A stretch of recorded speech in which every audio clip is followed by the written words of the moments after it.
Let me ask you a question real quick. Do you ever want to live in a fantasy world where the most handsomest guy always ends up with a girl and he may have time traveled or been a secret prince, but no one in the story ever asks any questions? You can live on Park Ave with a salary from Mickey D's or walk from Denver all the way to New Orleans. But me, I prefer all the reality and the truth bombs drop from the crew at RTP. You got what we need.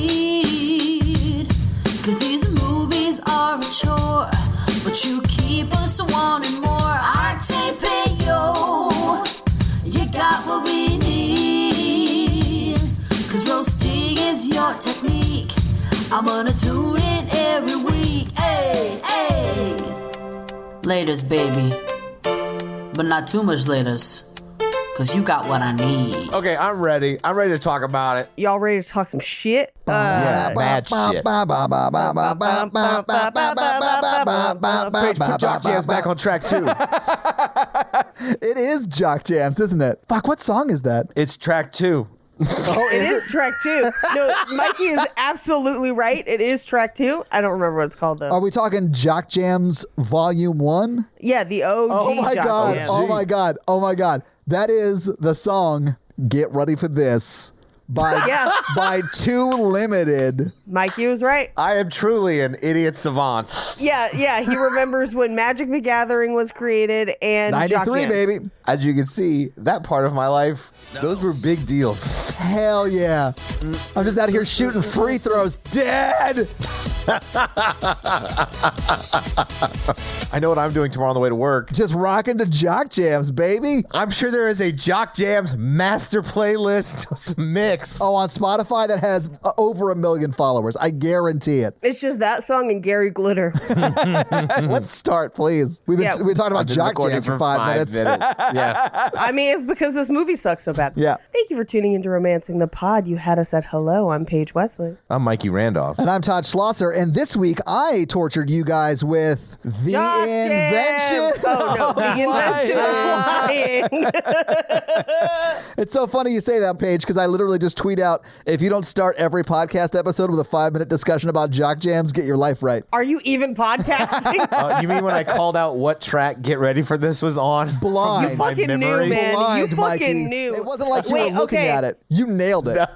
If that's track 2, what's track 1? Is it Gary Glitter's Hey? Gary Glitter's Hey is the closer, Paige. It's track 20 close out strong. on Jock Jams. Yeah. There's 20 tracks on Jock Yeah, Jams? that's why that CD was awesome, because it came with 20 songs. Yeah, it came with 20 Jock Jams, guys. All right, we have to stop. We have to move into this movie. Do we? Are you sure we do? Because the only other option is for us to talk about this movie. So Okay, can I start? I pre-articulated points about the movie. Wow, Go this ahead. movie was so bad, you wrote stuff about it? I have notes as well. Nice. But Paige usually takes notes. Okay, I have mental notes because I don't write things down because my handwriting's bad. Yeah, I don't believe in using my hands. What is it, a baby's toy? Yeah, my mind's not a baby's toy. It's a man's. Do you want to tell us what you were thinking about, Mikey? The premise of this movie is super flawed because Oh, yeah. it equates honesty with emotion and Yes! it This is my mixes it exact up notes! the Yes! whole time. Yeah. And it drove me crazy because Yes. the people in that world are able to feel feelings. And in fact, the first 10 minutes I was like, man, it would be kind of nice if people just told you how they felt about stuff sometimes. Because like, it's hard for us to like, from a counseling perspective, to like listen to someone talk and be like, to pull out what they're feeling from that. But they're like, I feel frustrated and angry and sad about this, and this. I was like, oh, they talk like a computer, but like, it is kind of easy to read people when they talk like that. But then they're like, I want to marry them for my genetic composition. I was like, they're not Vulcans. They just have to be honest. Right. Thank you. Good Lord. Yes. That is not the only reason this movie is flawed, but that is a reason this movie is flawed. I think it's the main one because I think it's the main one too. Yeah, I mean, it's definitely a very big problem. I think it's very fun. Like, it would have been a very fun story. Take out the religion part, because that was like a 10-minute diversion to like for Ricky Gervais to like masturbate to. But Yeah, like, kind of. if the honesty part was Jennifer Gardner like falling in love with him and slowly voicing it of like, here are my concerns, but I'm feeling these things, but you're still this, and this, because people do slowly fall in love sometimes. And it would have been interesting to hear it from like a I'm not allowed to lie perspective. But instead she's like, I don't feel feelings. I am a robot. And you're like, that's not what half the people are doing. Half the people are feeling feelings. Right. And then half the people aren't. It's so weird. Yeah. Here's my, I mean, I have a lot of problems with this movie. It had 100% more Louis C.K. than I want in any movie at this point. And it's Louis C.K. looking exactly like you would expect someone who did what he did to look. Yeah, exactly. I think, and controversial statement, I think the premise of this movie is a perfect sketch premise and a bad movie premise, because there are sections of this movie and little bits and interactions that I do find incredibly funny because of the thought experiment. One of the funniest ones to me was the advertising without lies. Hilarious. Yes. Absolutely hilarious. I think the first 15 minutes, like the date, that scene, the setup is like the skit part, and then it falls apart after that. Right. And even the date I struggled with a little bit, because, and I don't expect that there would be emotion at that part, but this movie not only seems to equate lying with emotion, but also lying with speaking everything on your mind. Yeah, that's what I was going to say. It's like they have no internal monologue. Everything that comes into their head, they have to say. And that is not like set up in the movie. It's not like they're getting unfrozen after being frozen since the 60s to fight Dr. Evil. Like there's no reason for them to be doing that. Everyone should be acting like Jim Carrey from Yes Man. I mean, that's the more palatable version of this, and I still don't like that movie either. But like the religion part, I do think I have more of a pacing issue with it than anything, because I think if you pull it out on its own, it's a hilarious sketch to like have someone try to like, okay, but it's not this bad thing, it's this other, and that to me is very hilarious. But it bogs down this movie like nobody's business, and you don't need it for the plot, because he can lie. He could have just lied and written that screenplay and had essentially the same thing where it's like he's suddenly the guy that gets new history. He's reading the golden tablets out of a hat. Like you could have an A to B. I just remember in my notes at a certain point, we get through the religion part and there's still 39 minutes left of the movie. And I was like, what the fuck is even going to happen? Like, I am exhausted by this film. They do a bonkers resolution of the religion subplot where he's like, yes, I was lying. And then it goes back to being a romantic comedy. And I was like, what? Think about the implications of if he was just like, oops, I can lie, and then all of that information goes away, the world would descend into chaos, because he like created this idea that like now everyone's thinking about the sky mansions and the man in the sky. And if you're suddenly like, it's not real, first of all, now they're just learning that someone could lie, which how do they even process that? But then also, now everyone's lives have changed. They feel like they can't believe anyone. It's like that's a whole different movie. Like if you want to make a movie about the first person who could lie and make it just about creating religion, that's a whole different movie that's not this movie. That would be a pretty interesting movie. It would be sort of like Life of Brian. It would be like Life of Brian, which I do love. Yeah, it's great. I love Life of Brian. Well, it's probably problematic now. I haven't seen it in a long time, but I remember liking it a lot when I was in high school. Absolutely. Yeah. There are many problematic elements to Life of Brian. However, even that follows a more cohesive story than that part. I feel like because it's Ricky Gervais and that's so much of like his thing, he had to put it in this movie because he was like, it's me, it's my brand. And in reality, that hurts it a little bit because it does sidetrack the movie. And there are interesting things that you could do if you just focused on the love story and gave people real emotions, but they have to tell the truth. That's where the movie is good and shines, is in the moments where we as humans tell white lies. Yeah, I mean, if this movie was Liar, Liar, but instead of a courtroom drama, it was a rom-com. That's what it needs to be. I fucking love fantastic. Liar, Liar. Yeah. Oh, Liar, Liar, not Yes Man. That's a different Jim Carrey movie, right? Yes, but Yes Man is very similar, kind of, because he can't say no to anything. Yeah, he's saying yes it's to a similar everything. idea. Yeah. But yes, liar, liar is what you want from this movie and not what you get. But like, just because Ricky Gervais is like he's like the CrossFit atheist. Does that make any sense when I say that? Like, he won't fucking shut up about it. And like, you guys know how I feel about religion, but I fucking hate Ricky Gervais when he won't shut up about it. Like, because he approaches it from a very much like, how are you guys so stupid that you believe this? And like, he just wants to throw it in people's faces, and that's why it's in this movie. I feel like I'm watching him jerk off. Does he still do that? Yes. I'm sorry. I'm still laughing at you calling him a CrossFit atheist. It's so true, though. It is so funny true. as shit. His one show, Afterlife, comes back around, and like the guy rediscovers religion because it's about his wife dying and him becoming an atheist. Well, and I think he goes back around at the end. I don't know. I know that the time that this movie was made, all of these famous people were like, "This is the guy that did The Office. This movie is gonna be a fucking banger." Yeah. And I wanted to talk about that because there are literally 1,000 cameos from fucking really famous people. I wrote down some cameos from not so famous people that we have had in a bunch of different films on between our two channels that I will talk about too. Here's the weird thing, because this type of CrossFit atheism is his brand. I think it's really interesting that in this movie, he almost stumbles into a good argument for just letting people believe what they want. Yeah, but then he like very much is like, I mean, at the very end, he like wink and nods like it's all made up.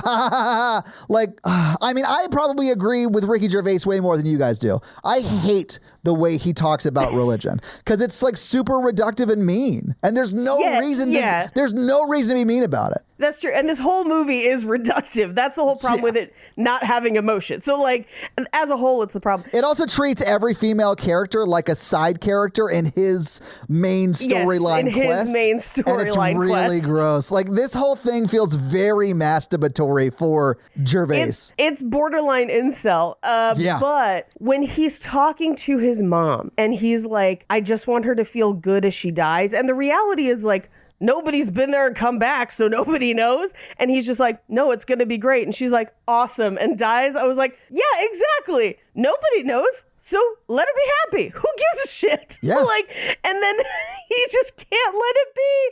And I was like, well, that's Ricky Gervais for you. Yeah, Ricky Gervais wants you to think that he's way smarter than you. And all that does is to make him come across like a way bigger asshole than you. I saw this movie once. This is the second time I've seen it. Wait, so when was the first time you saw it? Probably when it came out. Yeah, I saw this in theaters. That's probably it. And I was like, ooh. Yeah, and I remember watching it, and my views on religion have not changed since I saw it in theaters. I was probably more steadfast in it when this movie came out in 2009, and I just remember being like, oh, this is fucking terrible. Like, it is so mean to anyone of faith. I was like, this is gross. Like, the whole Moses on pizza boxes, I was like, see, I found that really funny. I mean, it is funny, and that is the sketch. But that is the sketch that you would actually want to watch, right? Yes, but it's just that's the so, sketch. like, it's just so mean. Ugh. I had an interesting time watching it today. I was thinking I was more interested in it, and I was having a more interesting time watching it and analyzing it from a more of a critical lens, a mental health lens, and then like an understanding of Ricky Gervais lens about this whole emotions and honesty being equivalent or like non-equivalent. Yes. And it like says something interesting about where he's coming from, where he thinks that lies are emotions. Oh, and that having any kind of emotion or a feeling is a lie, or any sort of altruism or empathy is a lie.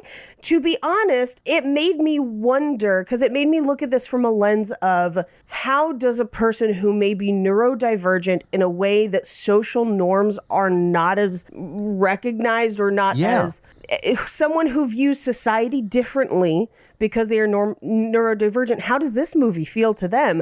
Because the more I thought about it, the more I was like, some of these responses, they aren't weird. They are just someone saying exactly what they think exactly at that time and not thinking about how it could hurt another person, and not in a mean way, but just being the most honest possible. Right. And that's what you kind of want. But like, it felt at times that Jennifer Gardner's thing was she couldn't love because she had to tell the truth, which was a very interesting premise. But he obviously loved his mom the people are showing emotions. Yes. And they are honest about some of them and some of the sketchy things. It made me wonder how Ricky Gervais perceives emotion and emotional situations in his day-to-day life, and if that has impacted who he is and how he views the world.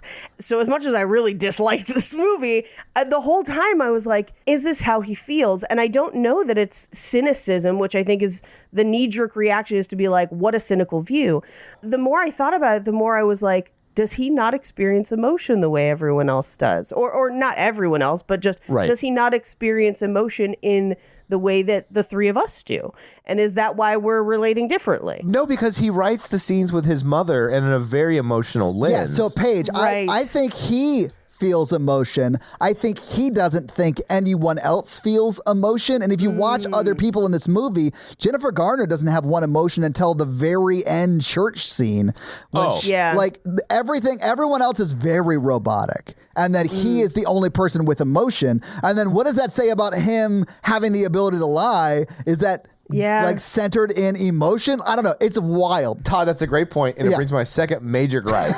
Is that if people in this world can feel emotions, they just can't lie about them. Yeah. He says all these nice things about the female love interest, and she totally hates him. Yeah. And he never she's just not lying about how she feels about you or how she looks at you. You could meet someone just as pretty who loves you and wouldn't lie about it because they wouldn't be lying. They could be like, I'm not as physically attracted to you as somebody else, but I have really strong feelings for you and I love you. Mikey, this was a huge issue for me in this movie because the more he lies to her, the more it takes on a manipulation element. Yeah. And the fact that he cannot let go of her purely because of her physical appearance really bothered me. Because he is asking that of her. Yeah. And I'm like, Paige, you don't have a connection with her. Yeah. Well, then he's like, you're the sweetest person I've ever met. And I'm like, she's not. She's not that sweet. She's not that sweet. And there's only a handful of women with lines in this movie at all. Oh, this does not pass the Bechdel test. No. Oh, God, no. I mean, to be honest, the only reason it doesn't, because again, the Bechdel test is the floor. It is the lowest bar, yeah. It's the lowest bar. You would trip over it from not seeing it. Like, that's how low this bar is. The only reason it doesn't pass is because in the religion scene, they've identified him as a man in the sky. And that means that two women are talking about a man. Yeah. But because I looked for it too, and I was like, well, technically no. The view of him depicting all women as superficial and yet refusing to attempt to meet another woman that's not Jennifer Garner is so hypocritical. It's bonkers. Okay, take it from a serial date upper, okay? I date upwards. Yeah. And some of them are not attracted to me and they don't like me, and that's fine. Some of them do, because they're all individual people who have different personalities and emotions and wants and needs. And none of them had to lie about it. Yeah. I mean, if I had a woman tell me I would really like to go out with you because you're super cool and funny and I like spending time with you, but our children would be so fat and ugly because of how you look right now, I would be like, I'm out. There's other girls who are right. That's a crazy thing to think. Yeah, if I was dating someone who was that concerned with jeans that I was not wearing, I would think she had a copy of eugenics at her house that she leaked through all the time. Borderline Nazi. Eugenics. Yes. It's super Nazi energy coming off of her. There's a huge undercurrent of eugenics in this film. Also, Rob Lowe pretty much just reprising his role from Wayne's World. I did sort of love that. Honestly, though, he's so fucking hot. I get it. I mean, okay, but Paige, first off, yes, he is. Secondly, I think he's hilarious. I do think Rob Lowe's a very funny actor, especially in Parks and Rec. That character in Parks and Rec was so... When he closes the mirror when he's sick in the hospital and just goes, stop pooping. I've never laughed harder at that show than that moment. Correct me if I'm wrong. He had a weird sex scandal back in the day. I don't remember what it was. Yes, he had a sex tape with, I think, an underage girl. Yikes. I remember it being a thing, and early in his career, it almost derailed the whole thing. Oh, a 16-year-old and a 23-year-old. Oh, there were two girls at the tape. God, imagine having a sex tape in '88. The video camera weighs more than that 16-year-old. That is the the amount of stuff you'd have to set up to tape So it. there was a police investigation. He maintained he didn't know that one girl was underage because they met at a club where the one girl was 23 and he didn't know her friend was underage. He settled a lawsuit where their family was not charged with a crime. He was 24 years old at the time. Also, how did you record it? This is not like someone left their cell phone running. This is like no motherfucker had a guy with a boom mic and a fucking VHS camera like shoulder mounted. Like unpack the Steadicam. And I'm very sad to report that I just Googled on my work laptop the age of consent in Georgia, and the age 16. Of consent in Georgia is 16. It concerns me that you answered that so quickly, Mikey. I lived there as a child. That's because it's still 16. It's one of the few states where it's still 16.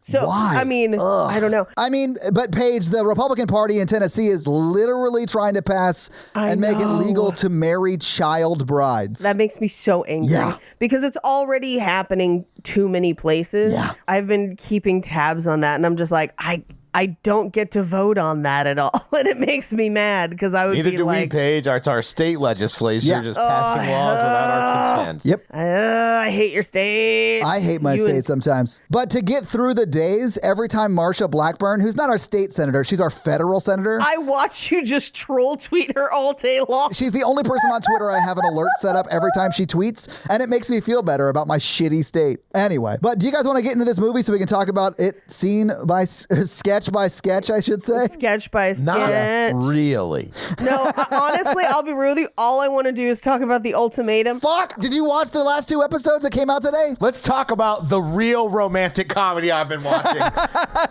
Okay, wait, hold on. We have to unpack this. I got Todd and Paige to watch a show I got into, and I was like, guys, this show is so toxic for people that it comes back around and becomes really good again. No, it's not good. There's nothing good about it. Good it is compelling.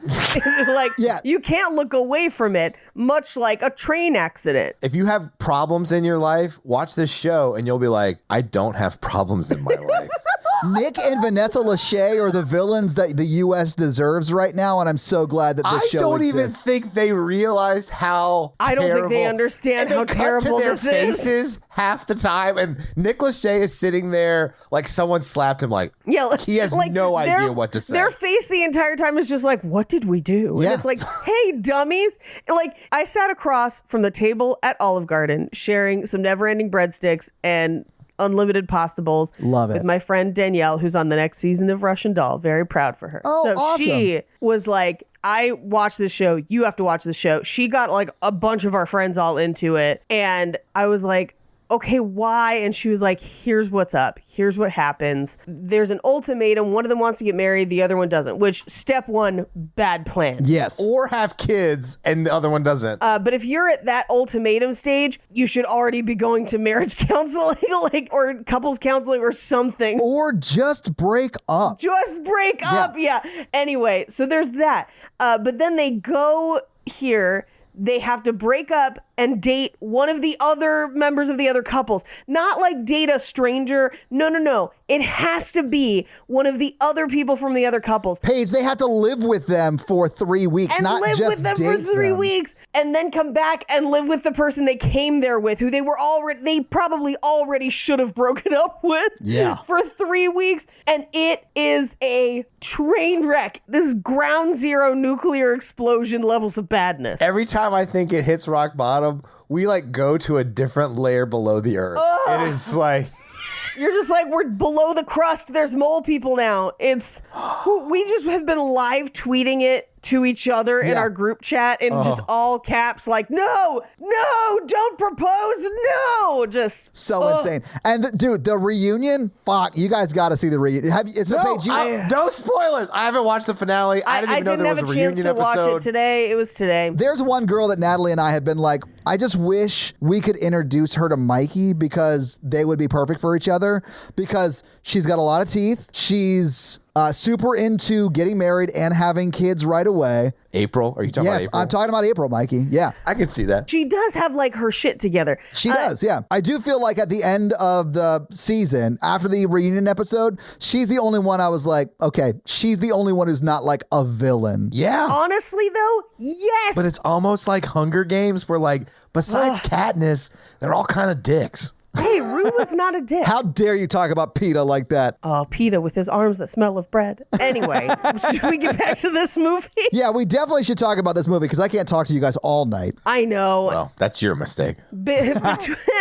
Between Ultimatum and the movie that we're doing for Horror Virgin, that the whole time I was watching this, I was like, I just wish I was watching the Horror Virgin movie this week instead. Yeah. It was hard to get through this one. I stopped and took a nap halfway through. Okay, full disclosure, I fell asleep and had to rewind it. Yeah, there you go. Yeah, at like 48 minutes into the movie. Yeah. I watched it all right after work when I wanted a nap, but I'm ready. I got enthralled as like a really intimate character study of Ricky Gervais's mind, where I was like, he thinks emotions are lies, which is interesting. Yeah. I would hate to be his therapist. Like, there's no way any positive work is getting done. Well, okay, but like, what if you couldn't interpret emotions? Just like it's not a part of your neurological makeup to easily interpret emotions. Wouldn't that emotions happens. maybe That's a feel thing. like lies to you? Like that's where my brain went, where I was just like, interesting. Yeah. But then also this movie is just not good. Right. So the movie opens with a voiceover over the credits that basically tells us what's gonna happen in the movie. Yeah. Where it's like, no one can lie, but he's going to find out he can lie, and that's going to be weird later. And I'm like, why are you doing this? Why are you telling me this? It's almost like a note from Ricky Gervais that says, hey, the beginning of this movie is kind of boring, but stick with us. It's going to get weird. Well, and also I'm like, why do you not have a better way to explain what we're dropping into? Yeah. Anyway, so we cut through like a montage of people telling the truth in situations where we would probably lie. So like, I'm not coming into work today because I don't want to, and I hate being there. That was such a good one. Or like, oh, your baby is ugly. Hi, I just took a huge poop. Like, what are you ordering? I thought that was pretty funny. What are you ordering is great. Anyway, but we cut to Ricky Gervais in an apartment complex. He's knocking on the door. He's about to go on a date with Jennifer Garner. And she says, you're early. I was just masturbating. And that's where I started to have a problem with this film. 2 seconds in. The second line of dialogue? This is where I didn't have a problem with this film. Well, here's my problem with this film. Women don't masturbate. Is that what you're saying? No, absolutely. We all the time do the things with the things. But like the idea that not speaking the whole of your thoughts at any given moment is a lie was strange to me. Like, do you consider it a lie if she had just said, oh, hi, you're early. I'm sorry. I have to go finish getting ready. Is that a lie? No. Thank you. Yeah, I was like, that could be part of getting ready.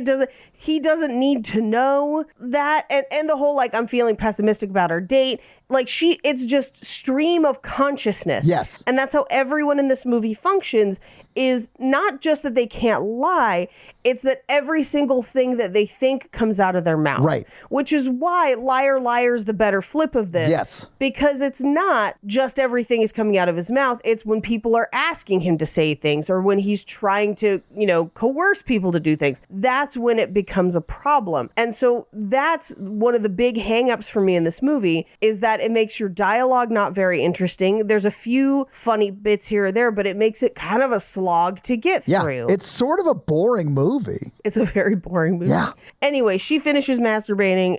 We don't see it. He talks about it. Yeah. And they go to their date. And she does tell him on the way out of the house, I don't find you attractive. We're not going to sleep together later. After you. I have heard that on a date. I don't find you attractive? 100%, yeah. Really? Why go on the date?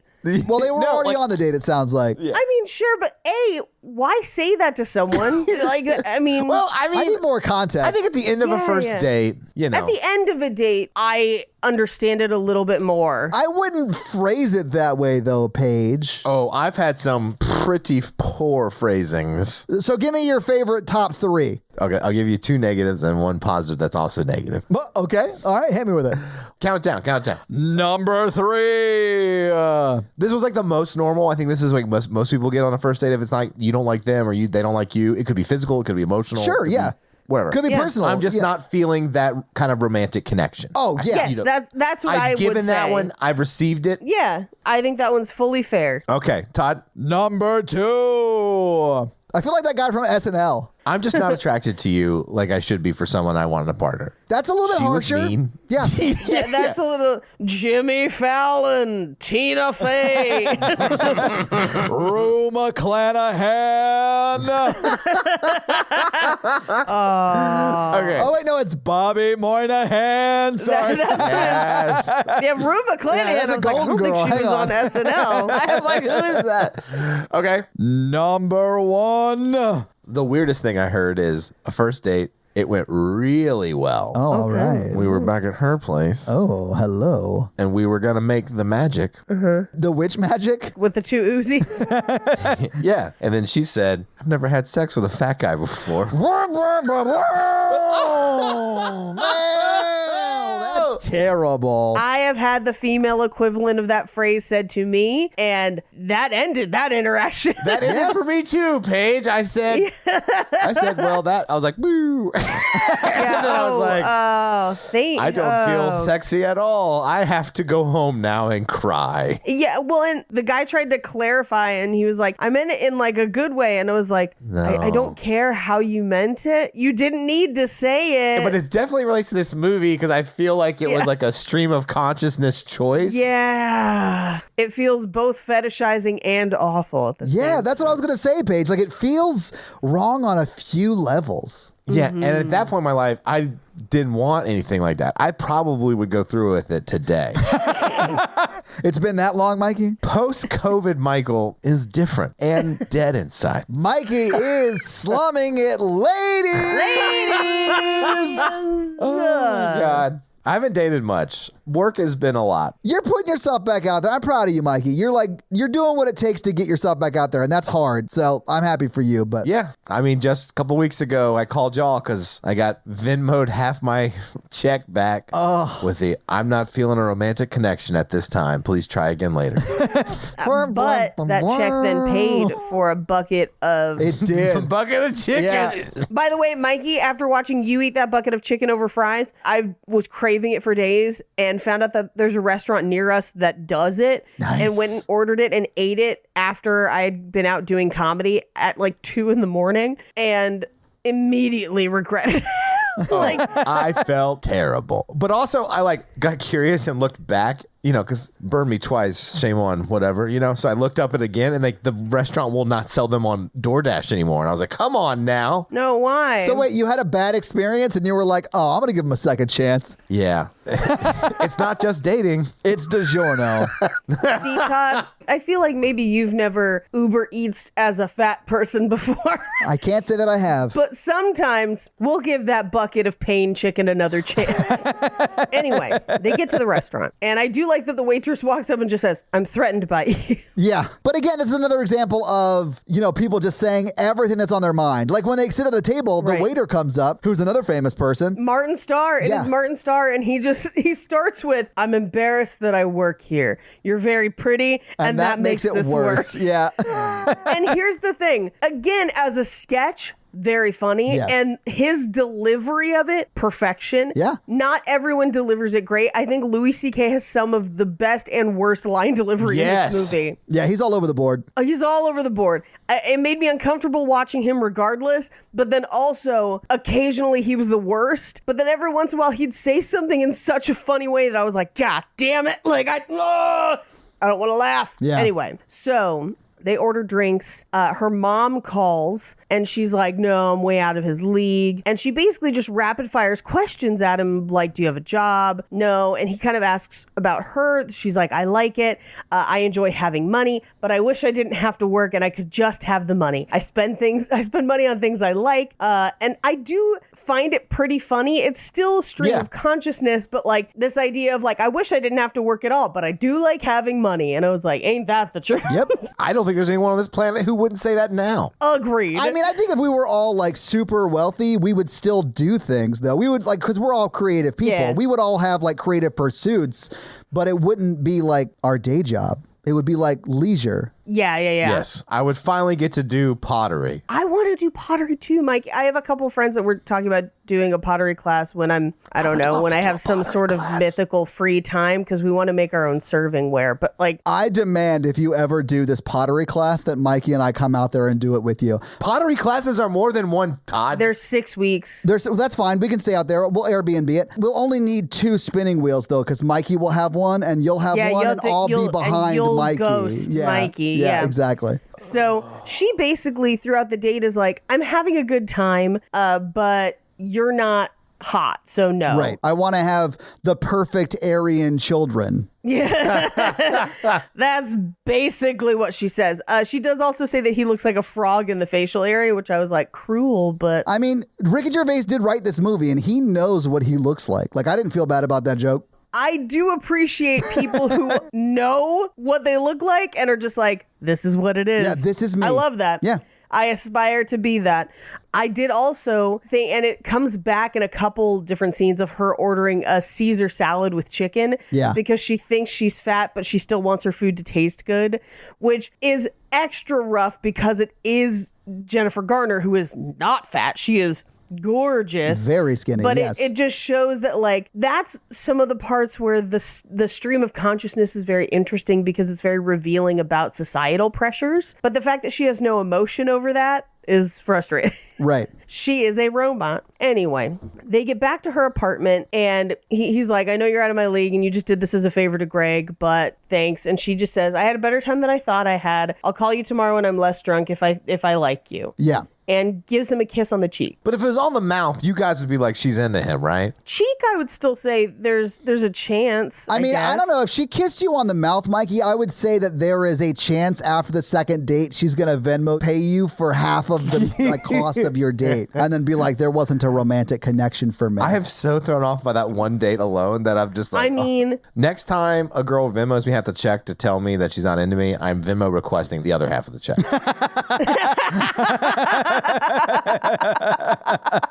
So Ricky Gervais gets back to his apartment, and this was one of my favorite parts in this movie where the removal of lying I found very, very funny, and it's the Coke advertisement. Yes. Do you recognize who was doing the advertisement? He's a McPoyle, yes. I loved it. It was so great. But basically, the Coke ad is just like, please buy Coke.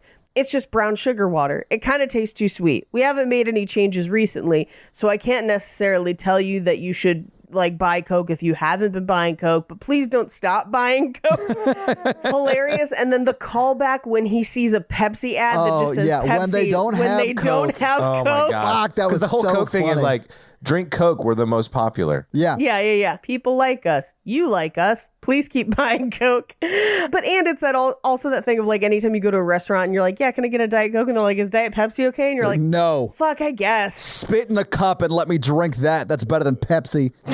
I hate Pepsi so much. This is a Coke podcast. Oh, yeah. Because I think we're all Diet Coke fans. Yes. Well, I also like Diet Mountain Dew, which is a Pepsi product. Diet Mountain Dew is actually pretty good. I mean, same, because it's not Pepsi. And I also like Hard Mountain Dew, which is part of Pepsi's alcoholic division. I love that deep down inside you, you're just a 13-year-old boy drinking like Code Red and playing video games all night. You're just a 13-year-old boy standing in front of a can of Mountain Dew hard red watermelon pop dick, whatever. Pop dick? I can't believe people aren't interested in a middle-aged version of this.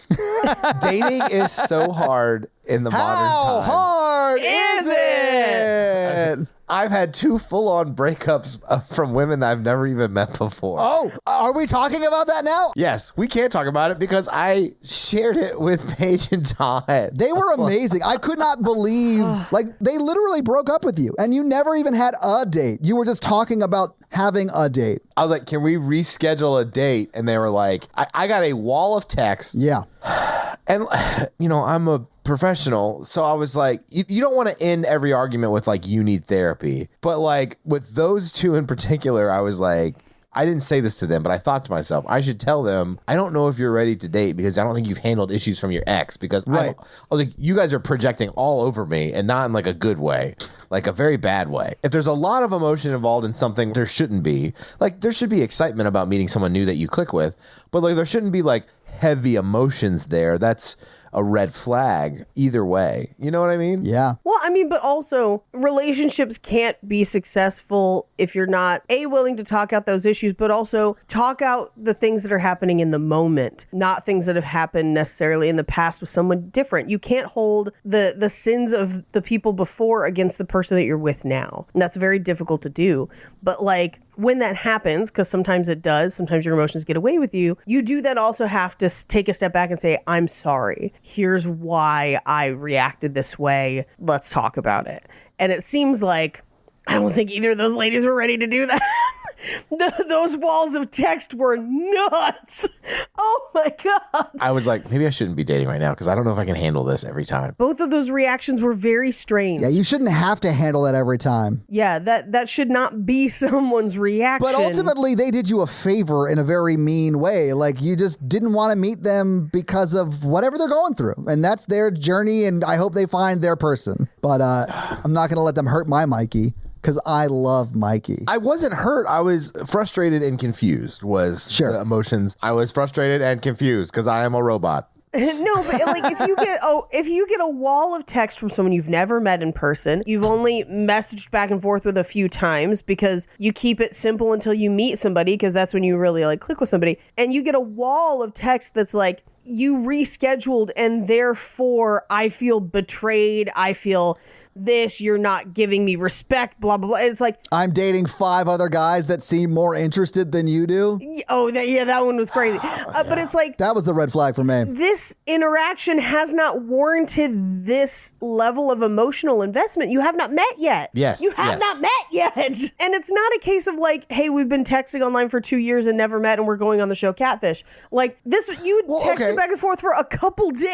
I can only compare it with the Venmo person because I really liked her. I was like, oh, this could be a person for me. Right. And like we talked really well. We had 2 dates. And then then she wasn't interested. And did I send her a wall of text about how crazy I am? Not. It's only been 2 dates. I said, wow, I'm really disappointed because I really liked you, but good luck with what you're looking for. And if, you happen to change your mind, look me up or whatever. Yeah, of course. Because that's a mature, you should not be chasing people. Mm-mm. You should not be in a bread truck chasing people. Yeah. Who's chasing you? Yeah, exactly. With 2 Uzis and witch magic. And a bread truck full of your cabinet to install in your kingdom in the past. Let's get back to this movie. Please. So he goes to bed.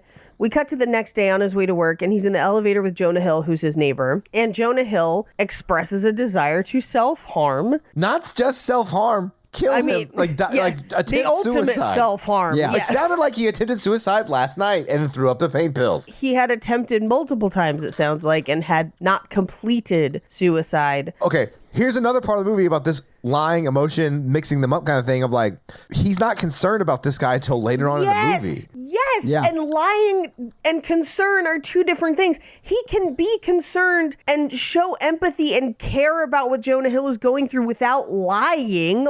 Yeah, it's so the whole time I'm like, wait, so now that he can lie, he's gonna say that guy should live and yeah. Yes. So is that a lie? Does he actually want Jonah Hill to kill himself? That's what I was thinking. It was really bothering me in the movie. Yes. Yeah, it's terrible. Yeah, not a fan. And he does basically mention that he thinks he's going to get fired that day. So he goes to his job at Lecture Films. Now, one of my favorite people that kind of pops in a couple times is the woman who's standing outside who, and again, it's stream of consciousness, but she just turns to him and says, I just don't want to go in there today. At work? Yeah. Yeah. I was like, don't we all? Yeah, people don't have that conversation now. Yes. Well, and he goes to his job at Lecture Films, which he's been talking about getting fired from soon for the entire beginning of this movie. Right. And what we realize is that there are no actors because acting is inherently a lie. Yeah. So literally movies are just read term papers on historical events. Yeah, they're history term papers that are read aloud to you like an audiobook. Yes. Okay, this is really nitpicky. It really bothered me that they refer to it as nonfiction. You wouldn't call it nonfiction because there's no fiction. There's no fiction. There isn't a word for fiction for it to be the non version of it. Much like that girl that Mikey dated who didn't like the concept of fiction. Maybe she would have loved this movie. I bet she loved this fucking movie. I can't have this discussion again. We're having too many Mikey bad dates discussions in one 10-minute period. One question, though. Was she religious? I believe she was. Okay. As a religious person, I think it's bonkers to be like, fiction shouldn't exist. But read the Bible. Yeah, but Metaphors the are parables are stupid, fine. human. Metaphors are fine. You do not need metaphor. Even within the Bible, there is fiction. Like, Yes, there's metaphors. there's How stories people and explain metaphors. things. It's like a whole That's thing. what parables are. There's a whole Sermon on the Mount full of fiction, guys. Yes. I ranted all the way home. I don't even know if I was calling people or just talking to myself. I ranted for hours. after that Mikey, you date. wouldn't stop texting us. Like, you were blowing up our you're phones. texting us. I was dying. I was like, this is the craziest thing I've ever heard of. I've never asked anyone on a date, like, so you see no value in film or novels? You don't TV. believe in the concept of fiction. It's literally the weirdest trait that I think anyone's ever had that I've dated. It is by far one of the strangest things I have ever heard of happening on a date. Yes, same. The one who's like, you're the most sexual guy I've been with. And I was like, You should get out more yeah. I was like, you have abs. Like, you should be fucking. all the time. Oh, right? If I had abs, Do you know how fucking dangerous I would be if I had abs? I'd be Paige. a menace to society. yes, that's what I'm saying. God struck me down with looks because I would be too dangerous. I mean, if I looked like Christina Hendricks, like, I don't even need abs. If I was Christina Hendricks, I couldn't work with you anymore. I couldn't work with you with this personality and Christina Hendricks together. I could, because I see you as a person, not a figure for my enjoyment. Well, I'm offended. I live in Hollywood. I run into celebrities regularly. I would be fucking dangerous. It would be so bad. Paige is saying she would be a star fucker. That's what she's saying right now. I mean, yeah. What do you think would happen if I looked like Christina Hendricks and happened to pass within striking distance of Henry Cavill or half the Avengers? In high school, I would have worked at Abercrombie. That's the douchiest timeline that begins there. I would just wear jeans, and that's it. All the time. You'd be like pointing at shirts by like flexing. You're like, yeah, like our crew cuts are over there. Did you see? Okay, I don't know if you guys saw in the Romancing the Pod Facebook group, but somebody posted this TikToker who chops wood on TikTok. Oh yeah, and they asked if we would do it shirtless. Oh no, I think this was like a separate post, but I think that was the inspiration for that post. Yeah, okay. That guy, like a couple weeks, I've been following him on TikTok for forever. He's fascinating. But like a week ago, he was like, I'm traveling, help me pick out my outfits. And he was like, okay, this is for hanging out. This is for going out with my bros. And then the last one, he's like, this is for sexy time. And it was just jeans. And I was like, that's some Christian Grey shit right there. This is for when I'm about to expose some dick, Nick. Dick Nick. Anyway, so he goes into work. He runs into his secretary, who is Shelley, played by Tina Fey. And at first, Shelley is very funny. I feel like up until a certain point, Shelley has some of the best delivery on some of these lines where she's just like, oh, you should do your job. No, thank you. And I was just like, yes. Well, and the whole thing of her, like, it kills me that I could do your job way better than you, but I am your secretary. Like that whole vibe. Yep. And then when like one of her last lines is very, Unnecessary. very unacceptable. Yeah. Unacceptable and unnecessary. It broke my heart that it was Tina Fey. I love Tina Fey. Well, it's just like, it's one of those things that I'm like, A, would you not object to this being in the script because it is fully unnecessary? Okay, there was a lot of fat shaming in this in general, and that's tied into what she's saying too. But she also used like a very derogatory term for a homosexual person. A slur, yeah. It's a full-on slur. So it's like two things like smushed together that are terrible. Like it just broke my heart a little bit. Yeah, it's we've come a long way in a short amount of time. Yeah, I mean, this is 2009. But then, like, sometimes we slide back. True. So Jeffrey Tambor walks past his office door multiple times. It turns out this is his boss. He doesn't want to fire him. And he just admits that he's like, you look depressed. And that's going to make me feel worse about this. Jeffrey Tambor is amazing in this scene because he's like full on, like never had to fire anybody, hates firing people, like is super nervous about it. And it's just giving it everything in this scene. I love him. So good. But he does fire him. He's like, listen, you got the 1300s. Like, it's a shit, like, century to have to write for. We get it. But you're just not meeting the quotas or whatever, so you're fired. Right. And in the midst of this, he gets an email from Jennifer Garner that's basically like, yeah, I woke up sober and it's going to be a no from me, dog. Yeah. And Tina Fey has already read it and sent it to the office, but also offers to go get him a snack, which I find very funny. Yeah. But as he's leaving and collecting his stuff and leaving because he's been fired, he runs into Brad Kessler, a.k.a. Rob Lowe. And Rob Lowe is basically like, I have hated you this whole time. I've always felt threatened by you. I hate things I don't understand. I'll always be more successful. He's just mean. It's just mean. And then Tina Fey chimes in. He's like, well, yeah, she always called you. And he says an overweight homosexual. Yes. And she clarifies by saying, no, it was a fat insert gay slur here. And it's unacceptable and unnecessary. Yeah, it's terrible. In the movie. No one needed to say it. It was not worth it. It's not a funny joke. It could have been any number of other insults and other things, and instead it was this. And I don't know why that's what they chose. I really hate it. Yeah, it's terrible. Like I said before, I hate that it's Tina Fey. Like, it breaks my heart a little bit. Oh, right? I was like, whoa. Yeah. Anyway, from there, he goes to the old folks' home where he visits his mom. My favorite is that the outside of the old folks' home just says, a sad place for hopeless old people. Yeah. And as he walks in, the receptionist just says, hi, are you here to abandon an old person? And he says, I already did. It's Martha Bellison. And she's like, oh, she's not doing well. She's the top of our death pool. Yeah. Which she doesn't even look bad when you go up there. No. Well, I mean, it turns out they were right. She dies like a day later. Yeah, they must have some sort of mystical cat or something. They murder her to win the death pool. I mean, they would immediately go to jail because they would fess up to it. Well, part of me was like, do they even need police because no one can lie and no one deceives people? I mean, you still have to assume that there are bad people in the world. They're just honest about it. So, like, I guess murders are... Yeah, did you murder that guy? Yes, yeah. I did. Hell yeah. With this gun. Yeah. Of course I did. Why wouldn't I? Their most famous TV show wouldn't be Law and Order. It would just be Order.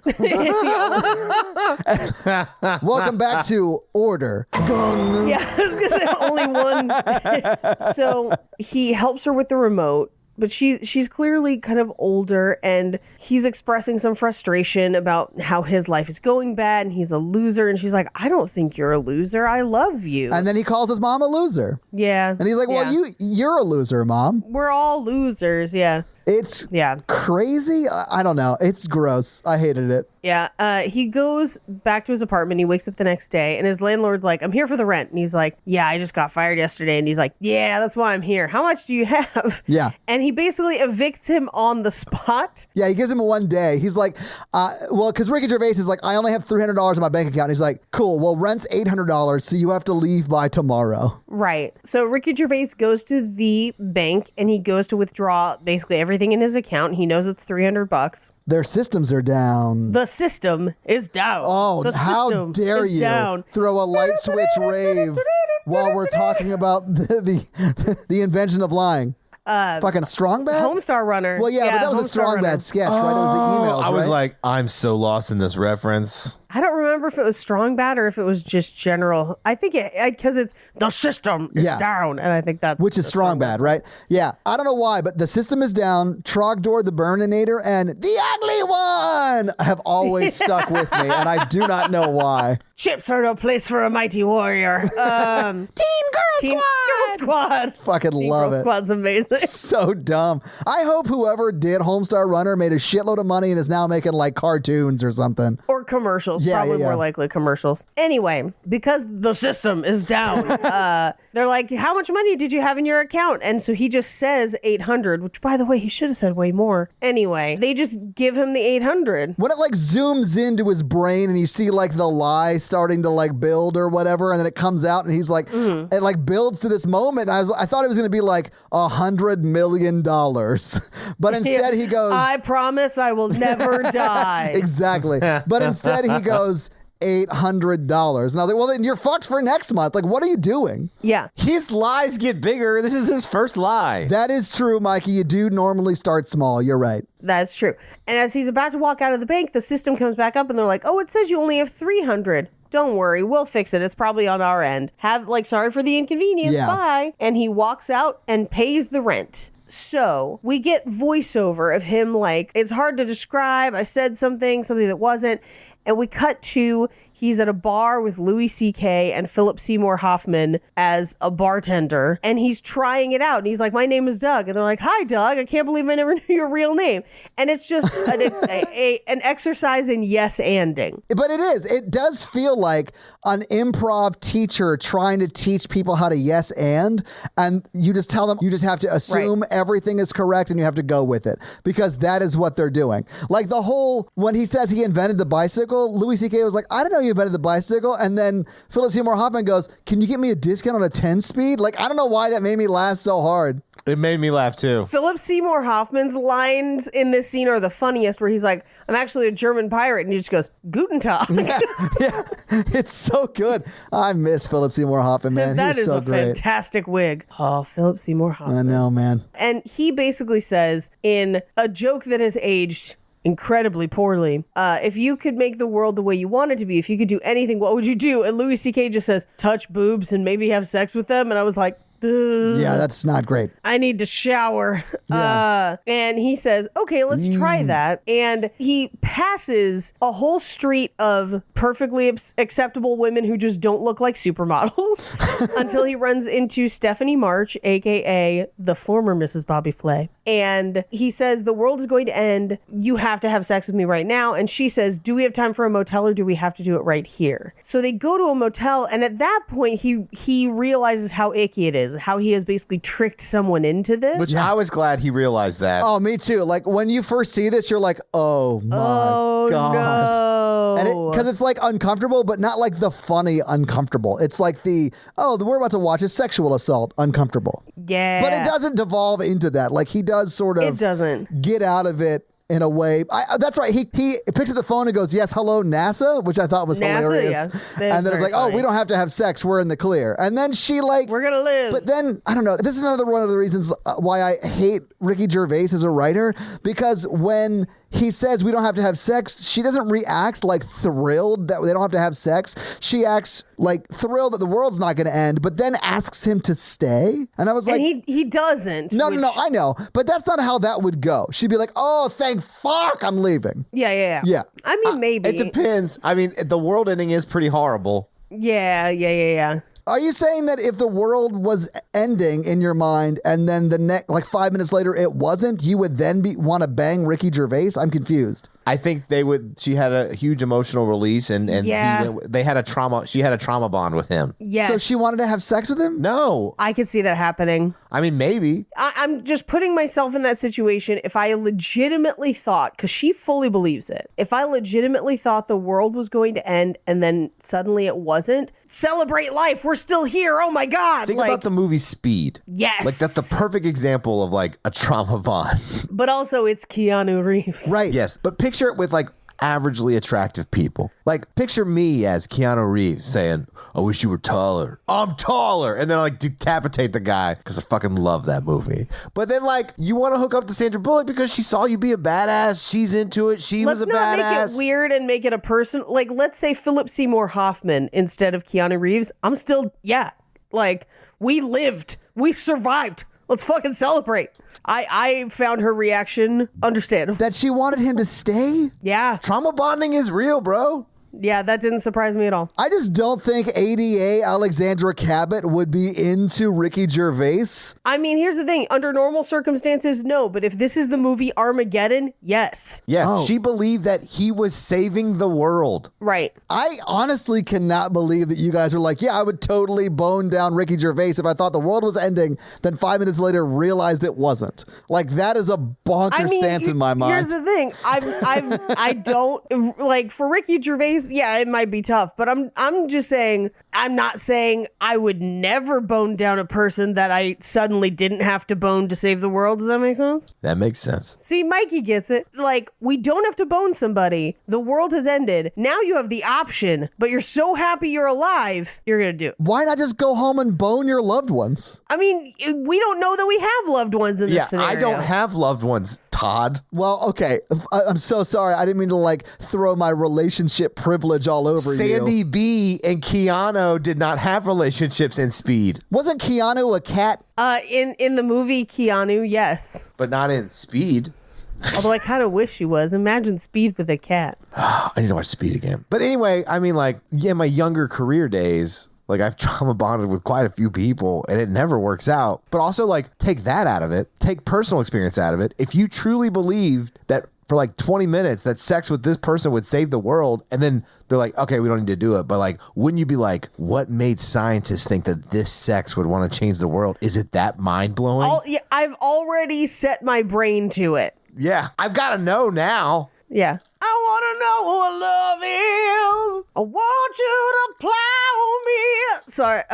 World-saving sex. I'm just very shocked that is both of yours. I feel when I wrote that down in my notes, I was like, they of course will agree with me on this. No. Okay. I mean, that's fine. Maybe I'm weird, but I would have left that hotel room immediately. I would have buckled my dress back up. Not you. You're a talker. No, I would have left immediately. If it was a stranger, I would have been out of there so fast. I think for me, it depends on if the world was actually going to end or not. And in her world, in her mind, the world was going to end. Sure, yeah. She had questions. Todd, I don't know why you're surprised. I love Terminator. That's true. It's like New Year's Eve. By midnight, He's chubby Kyle Reese in a way. you just want to go home. You know what I'm saying? With somebody. I mean, I think I understand what you're saying. I just don't agree with what you're saying. But again, I'm the one who loves Terminator. So clearly I am predisposed to post-apocalyptic coitus. I think you need more trauma bonds. I don't think that's anything you should wish on anybody. No, you shouldn't wish it on any. This isn't a thing that you like ache for and want. It's a thing that's like, I mean, I guess the zombies will eat us anyway. We should take joy where we can find it kind of way. But like the world isn't ending and you know that. I mean, for now. Oh, this is such a weird But I don't take. know when it's going to end again. I didn't have a problem with this. If I like defused a bomb with somebody. Exactly, Mikey. That you is get it. wildly different. No, it's not. Okay, like let's say we had to defuse this bomb, but then like we did it. I'd probably want a boner afterwards because yes, like it's the think adrenaline of the emotions. The world isn't ending. The chemical. Oh my God. Yeah. Yes. Okay. No, I'm with Mikey and I 100% on I this need the one. listeners to weigh in on this one because I feel like you guys are crazy, but whatever. I mean, that's fine. We can move on. I don't want to hash it out anymore, but like I would have definitely just left that hotel room and gone back to my place and boned my loved one. I mean, but again, you're assuming there's a loved one in this scenario. I don't want to have sex with a stranger. Like that seems so wild that you guys are like, yeah, I'd fuck that stranger. Let me tell you about dating in 2022. I'm sorry. A stranger comes up to you and is like, you're the mother of the future. Robots are invading the earth. Like, we got one chance, one opportunity, mom spaghetti. And you delay Judgment Day, at least, that you know of. You're not gonna bone down Kyle Reese? Come on. I want to change my Bumble profile to Kyle Reese and be like, I'm looking for Sarah Connor. Mother of the future. They won't stop. It's what he does. It's all he does. I'm now realizing that for Paige, the movie Terminator was just really well done grooming. Oh, you mean it groomed me? Yes, it groomed you. Yes, into boning down strangers in life-saving quote-unquote scenarios. Here's what I will say. I think everyone has a movie that groomed them, and if you don't know what yours is yet, you're going to find out someday. I will tell you with my work, a lot of first responders, they hook up together at the end of the day. I will just tell you that. Sure. I am sure. But Mikey, what movie do you think groomed y'all? This is so embarrassing to admit, but the movie that had like the biggest impact on me where I was like, oh man, this is what love is. I fucking hate that this is my movie because it's not anymore. But it was Before Sunrise. I just remember watching it when I was like 15 and I was like, oh, this is love right here. Oh, Todd. See, for me, it's a crazy cauldron of Princess Bride. Yeah, absolutely. And Terminator. That's how you make one of these. There you go. It probably is Speed. I don't know. Mikey, with how much you bring it up, it is Speed. It is. Either that or Aliens. Like Hicks and Ripley. Yes, I fucking love Alien, but also that is Kyle Reese again. So predisposed. I know what it is. This will explain a lot. Okay. It's Abyss. Okay. And I was like, man, Ed Harris loves that woman so much. He can fucking get it in that movie His too. wife. Anyway, yeah. And she treats him like trash. She's a smart, independent lady who can't hold her breath for shit. That's actually, that's a plot point. No, she does a great job holding her breath. It was just unrealistically long, Paige. I love you and I want you to live, you bitch. Mikey, his love for his wife saves his left hand in that movie. Yeah, with his wedding ring with the door. Bro, I could do a theatrical interpretation of The Abyss. The amount of times I've seen that movie, I could get up on this Zoom call and just reenact the whole thing. So, Paige, I've been meaning to talk to you about what we could get Mikey to do if we ever started a Romancing the Pod Patreon, and this is the top tier. The reenactment of The Abyss, and I'm just picturing him with a mop on his head being like, I'm an engineer. I designed this vessel. Paige, it's just me in the background painted blue, flying around like the alien water monster. It wants to communicate. Virgil, you're an asshole. And then switching to just the mustache, I'm like, I'm sweaty and terrifying, Kyle Reese. Fucking love The Abyss. Yeah, I've watched that movie religiously as a child. I watched it recently. It doesn't hold up at parts. It does hold up, Paige. I watched it 3 weeks ago. Blu-ray. Is that a romance? No. I mean, they do fall back in love. It's an action movie. If you call that a romance, then you gotta call Terminator a romance. No, Paige. We get to call Terminator a romance. Terminator a romance? Blaine, get back here. We gotta do Terminator again on Romancing the Pod. Don't worry, everyone's gonna be mad about it again. Is Speed a romance? Technically, no. There's a romance in it. I honestly, for an hour of this movie, I didn't think this movie was a romance until the last half hour is the only thing that makes it a romance. Okay. We'll get back to it. Sorry, I could talk about The Abyss forever. Anyway, he gets back to the bar and he's like, so boobs are out. We're not doing boobs and sex. What would you do instead? And they're like, well, I'd get all the money. And he's like, all right. And for some reason, there's this weird interlude where he has Louis C.K. drunk drive him to the casino. Yes. For no good reason. Well, to make money, but there's no reason why he would let a drunk person drive him. Yeah, and Louis C.K. is like, I'm trying to hit my rock bottom. So they get pulled over. He does the full breathalyzer, and they just tell the cop, oh, he's not drunk. And the cop's like, oh, well, then be on your way then. The cop who is Edward fucking Norton. Yes. And he says some wild shit when he gets to the car.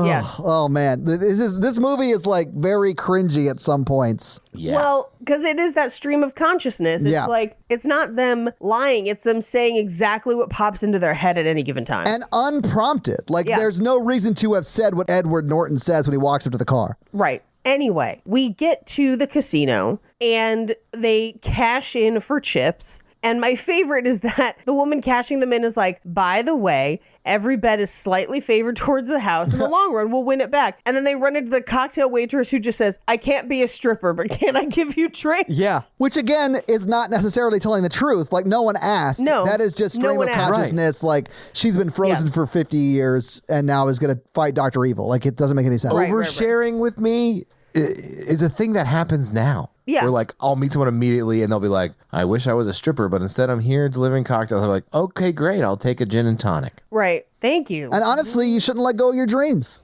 If you want to strip, strip. If that is your dream, strip it all down. Put a pole in the garage and just figure it out, man. If I had abs, I'd be right downtown at that Cowboys review thing. Mikey, let's us both get abs and then we will go on a Magic Mike XXL tour of do it. the US. That'll be our live shows. Yes. I get weird DMs now. I cannot even imagine if I was hot. Well, you need to achieve what you can achieve by pushing Gina Gershon down those stairs and becoming the star that you were meant to be. And also, Mikey, you get weird DMs now because you are hot. Accept it. But what if I was hotter? It would get weirder. You wouldn't be able to. You wouldn't be able to look at your DMs. You would just not be able. Yeah, I need to compare DMs with Blaine. I don't think he looks at them.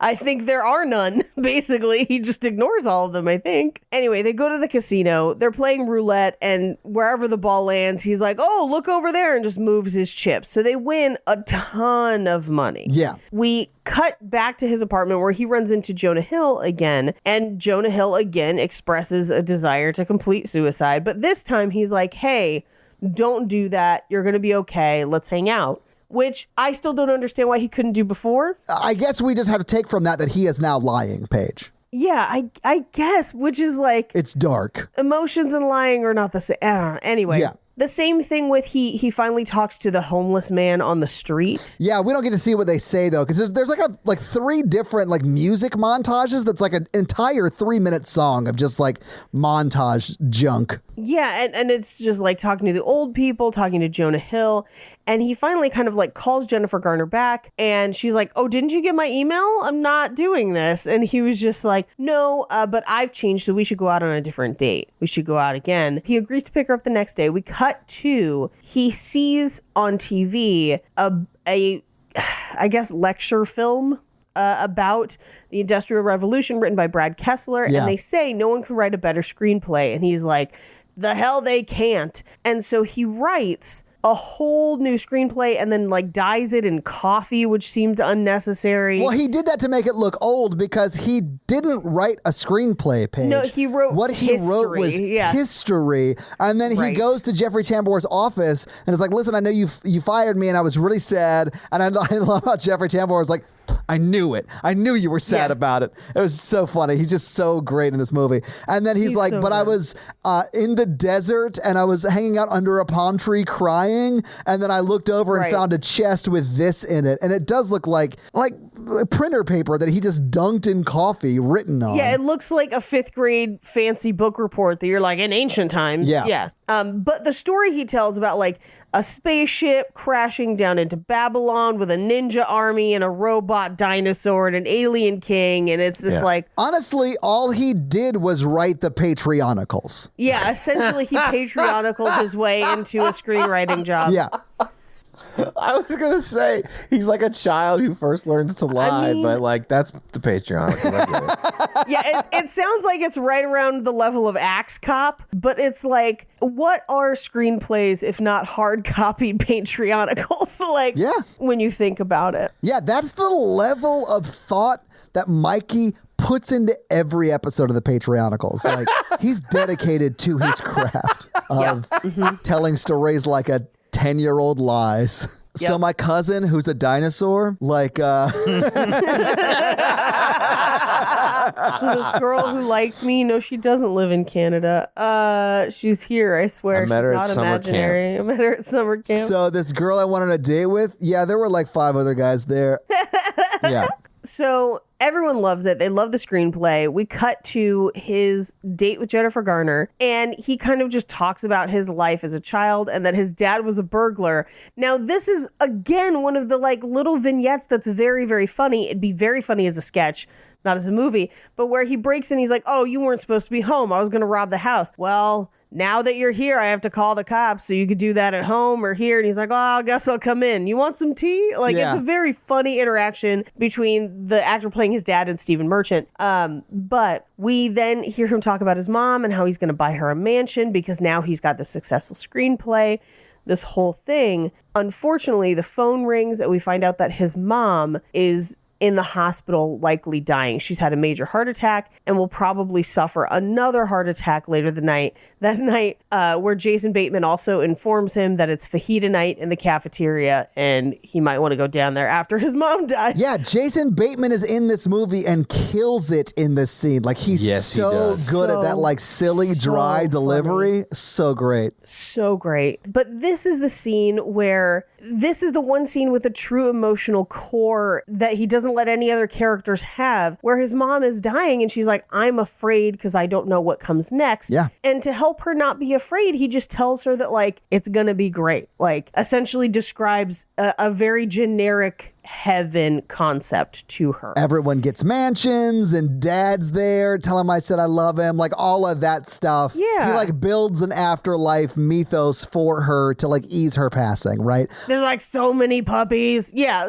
whatever. Yeah, but like the nurses overhear him and they're like, oh, this is great news. Like all of that stuff. Tell us more. Yeah. So we cut to Jennifer Garner stays up with him that night. Yeah, they actually go back to her apartment and they fall asleep like sitting on it was actually really sweet because they're like sitting on the couch and they fall asleep sort of holding hands, and I didn't necessarily think anything like romantic. Like I don't think Jennifer Garner falls in love with him because of this. She's just like being there and being sweet because his mom just died, you know? Yeah, of course. But we cut to he goes back to his apartment the next day and there's a crowd in front of the apartment. And he basically calls Jennifer Garner. She comes over and she's like, well, what'd you say to all those people? Like, what did you say? Yeah. What happened? And this is where he ends up having to write out this essentially invented new belief system on 2 pizza boxes. But it's very much modeled after the 10 commandments, although they are not commandments, but there are 10 of them. And they're on tablets, except that they're pizza boxes. Now, the one issue I have with this, and this is a very dumb issue, the pizza boxes are rectangles, not squares. Well, I think they do that because that's what Charlton Heston's tablets look like in the 10 commandments. Yeah. They absolutely do, but I feel like it would be equally as funny just with regular pizza boxes. Probably would be, but even the Pizza Hut on the other side is a reference to the 10 commandments because I don't know if you know this, that movie was brought to you by Pizza Hut, and on the back of the 10 commandments it says brought to you by Pizza Hut. Yeah. You can only see it when he throws the commandments at the golden ox and then everything explodes, but yeah, it's there. It's a when he broke the tablets in half in anger, that's when they found out they were stuffed crust.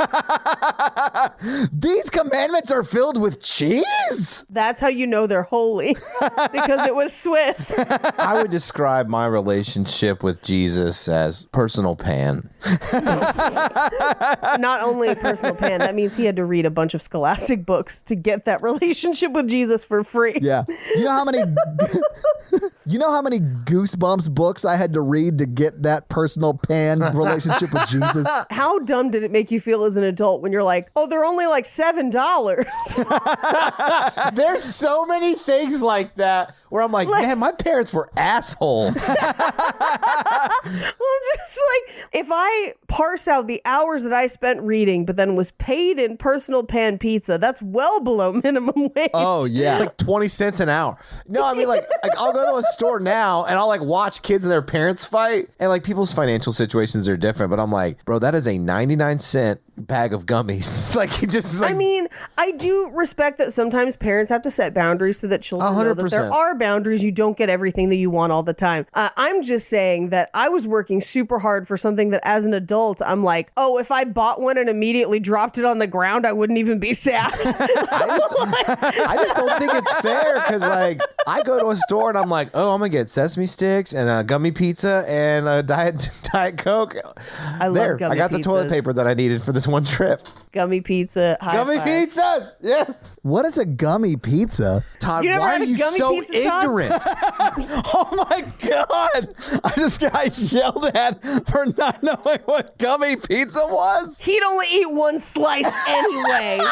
Is it like like gummy bears, but in pizza shapes? Have you ever had a gummy burger or a gummy hot dog? No. Oh my What is your God. life, Todd? Jesus Christ. I don't think Mikey's ever been this disappointed in me. I only eat organic gummies and they're only in the shape of berries. The first time I did NACA, which is like a conference where you go to like tour colleges as like a comedian and stuff, you're supposed to have stuff to like hand out to people, like swag, like a conference, but you're not supposed to hand people stickers because apparently teenagers put stickers on all kinds of shit and then they have to scrape them off. So instead I handed out gummy pizzas. And like people found out about it and I was like the booth. But they're made by like E-Fruity, I think is the company that makes like the gummy pizza. I just Googled it. This looks disgusting. It's great. It's it tastes amazing. good. Oh my God, it looks does not so taste like pizza. gross. It just tastes like gummies. Oh, Well, it tastes like gummy pizza. It's like its own unique taste. How can you judge something without trying it? I would try it. It just looks gross, but I would absolutely try it. Although in general, I don't like gummy shit. Oh, I'm gummy shit all the way. It all depends on the mood I'm in. Sometimes I'm in a chocolatey mood. Sometimes I'm in a gummy mood. Like sometimes I'm in a sour mood. Yeah. I have gummies right here. Yeah, when it comes to sweets, I'm more like chocolate. I'm not really like a huge sweet guy. I'm not a huge chocolate person. I'm very much a gummy person. The most that Todd eats his sweets is on Valentine's. He opens his big, giant, heart-shaped box of candy, eats one, closes the box, and puts it up until next year. He's had the same box for 17 years. Yeah, I got it in high school. On that date with 5 girls, or 5 guys. Anyways. And man, those burgers were great. Anyway, he comes out with the pizza boxes full of rules from the man in the sky who controls everything. And I do like the questions that people ask, because as if it's like their first time hearing about it. Because the thing is, we've all grown up with knowledge, or at least religion as a concept, existing in the world around us. But in the thought experiment of this movie, that's not the case. And so the questions they have, the more you think about it, you're like, yeah, I guess that is a question you would have. But my favorite is when they start thinking about bad stuff, where he's like, when you die, there's free ice cream for everyone. Like, any flavor you want. Even bad flavors? Why would you think of bad flavors? Oh, now I'm thinking vanilla and skunks. Oh, now I'm thinking the chocolate sauce is diarrhea. And that cracks me up. That's where, as a sketch, this fully succeeds. And it's very funny. And the 2 hours later gap of okay, so being late for work isn't bad, but if you murder somebody, what if you forget to feed the dog? Well, don't get a dog to starve it on purpose. That's a bad idea. And they just have so many questions, and he's like, no hairstyle sends you to the bad place. That's after the 2 hour jump too. It says yes. 2 hours later, and then it comes back with him saying that. I was like, okay, this sketch, I should say, is funny. Yeah. It's just the rest of it is offensive and terrible. Yes. Well, and I do like when they get into the element of the man in the sky did all the bad things to you, but he also does all the good things to you. And then the reward is that you have an eternity of good things. And then when we get the newspaper flashes later, it's man in the sky causes tornado. Man in the sky gives genius dog diploma. It's basically now it's everything, which is very funny. I did love that when they're so the bad man in the sky does all the bad things, and then 3 people ask questions, and it's the bad man in the sky gave my mom cancer, and he's like, yes, and then it goes around, and then Ricky Gervais goes, but he also does all the good things, and then that same lady who said he gave my mom cancer, he goes, he cured my mom of cancer? I don't know why, but he killed my grandma and left me those millions of dollars. So oh wow, okay. Yeah. But again, it's just another case of, as a sketch, this is brilliant. As a movie, you just spent 15 minutes on something that doesn't even really serve the story, because it's just going to kind of be in the background for the rest of the time. And it's at this point that there's another 40 minutes of this movie. And so we see that his life is going well, and he's hanging out with Jennifer Garner more. Yeah, he's making millions and millions of dollars because his Black Plague movie is the biggest selling movie ever. He moves into a mansion. He becomes king shit on God Mountain, right? He's just rich as shit, has everything he's ever wanted, and realizes he's still not happy. And unfortunately, it's scored to Mr. Blue Sky, which is such a fantastic song, and it made me angry. Yeah, I love Electric Light Orchestra so much. Yes. So, I like this part, but it doesn't fit with the rest of the film. The religion stuff doesn't fit with the rest of the film. I think it's a good sketch that they included, but it doesn't fit with the romantic comedy portion. No, it doesn't. It literally is just here so CrossFit Jesus can feel smarter than everybody, and it's annoying. The way this resolves Jesus in this next scene. invented CrossFit.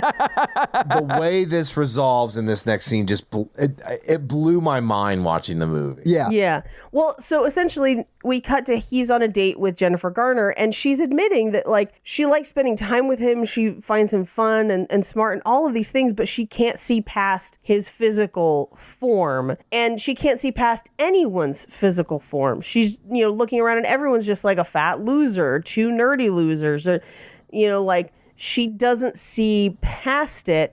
So this drives me crazy in pretty much every movie where there's a like, I don't want to say unattractive, but not as attractive male character and a really hot female character, and they end up together. Like, he is asking her to like not pay attention to his looks and like notice his personality. And all he is doing is ignoring the personality and focusing on the looks. Yes. And this movie does that too, and it's very annoying. Yeah, it is super annoying. So we cut to his mansion where he's just phoning it in, writing screenplays at this point. He's dictating them to somebody, and then he's like, "Come shoot that script this week. It's for kids or whatever." Bobby Moynihan is who he's dictating Rue to. McClanahan. Bobby Moynihan is one of my favorite SNL cast members. I think he's great. Me too. Yeah, he is wonderful. As drunk uncle, he is one of my favorites. Anyway, it's his birthday, so Jennifer Garner comes over, and she reveals that she's about to go on a date with Brad Kessler, and he's trying to talk her out of it. And in doing so, he says that she shouldn't sleep with anybody until they're married, which completely invalidates the sex coupon that she just gave him. So funny. This is another one of those sketches that I think is funny. Yeah, exactly. It's a sketch. It's just not a full movie. Because he paints himself into the corner before he opens the sex coupon, and now he can't go back because then he would have to admit that he's lying, and no one knows what that is. Exactly. Yeah. So Brad shows up at the house to take her on the date. Yeah. And he's immediately despondent. But we cut to their date, and he's like ordering for her. He's being a total dick. Now, here's something interesting. Did you notice the cameo in this scene from someone who has been between Horror Virgin and Romancing the Pod in almost more movies than anyone that we have done? Patrick Wilson? No, it's not Patrick Wilson. It's the roommate from Remember Me, who's in The Endless, Remember Me. He was just in, what did we just watch? Sinister 2. He was in like something else recently on Romancing the Pod. He's been in like 6 movies that we've done. Is it Tate Ellington? It might be. It is. I just looked it up. It's Tate Ellington is his name. He was in The Invention of Lying. So yeah, absolutely. Interesting. Yeah, he is billed as waiter number 2 in The Invention of Lying. But between Rob Lowe and Jennifer Garner in this scene, it's very clear that they are... It's transactional. Yes, and they're very into each other because of their potential offspring. Yes, but not actually into each other. Exactly, yeah. Yeah. And he does comment. He's like, well, with him, you would have had fat kids with snub noses. And she actually smiles at the thought of it. I think this is the first time we're meant to believe that maybe she does want that. But then the movie does nothing with it. I would have loved to have had like a montage or just a real in-depth speech from her expressing how she actually feels. And we don't really get that. We get a short one at the end. We never get that, really. Because her feelings don't matter. Just his do, basically. Exactly. Because women aren't real people in this movie with thoughts and feelings and emotions. No, they're not. It's terrible. Yeah. And so we cut to he's depressed and at his mansion with Louis C.K. and Jonah Hill. Jonah Hill, yeah. And essentially their consensus is like, well, I'm going to get a mansion when I die, so I'm not going to do anything on Earth. And so I might as well just die. I'm not going to live an interesting life. I'm just going to wait for after. Yeah, I'm just going to get drunk and wait to die, and then I'll live in my mansion in the sky. Which was an unfortunate rhyme, but it's still their philosophy. I was a little frustrated with this scene because the implication is that having any sort of belief ruins your potential for having a good life on Earth. Yeah.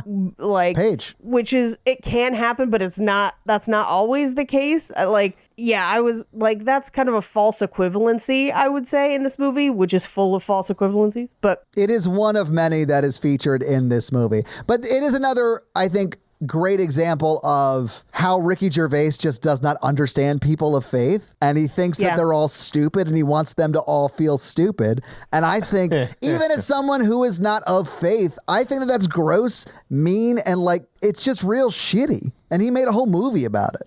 I agree. So we cut to Jennifer Garner talking to her mom and trying to express how Brad doesn't make her feel special in the same way that Ricky Gervais' character does. Right. And her mom is pretty much just like, but think of your kids. Yeah, exactly. Yeah. And then Brad calls and she's like, it's Brad, don't screw this up, and hands the phone to Jennifer Garner. Exactly. Yeah. Yeah, exactly. And so this is, I think, where Jennifer Garner ends up getting married. Like the marriage kind of transpires off screen. We don't really see any of that. Well, not the marriage, the proposal. That's what I mean. Yeah. We cut over to Ricky Gervais, who's visiting his mom's grave, and he's kind of having this heartfelt conversation with her, but still is basically just like, you're just here in the ground and I'm the only person that knows that. Yeah, because he knows that he made up the lie about the quote unquote religion in this movie.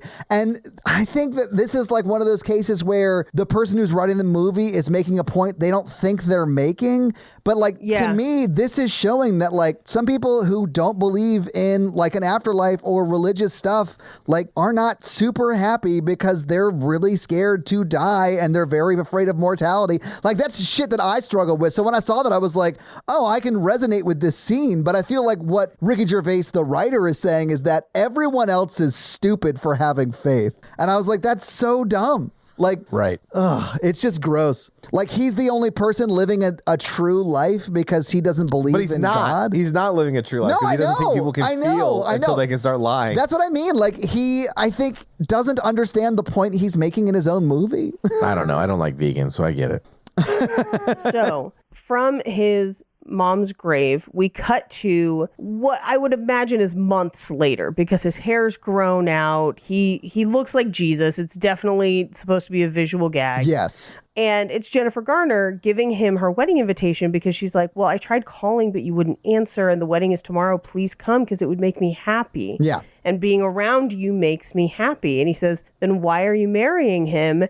And she just says, it's a genetic match.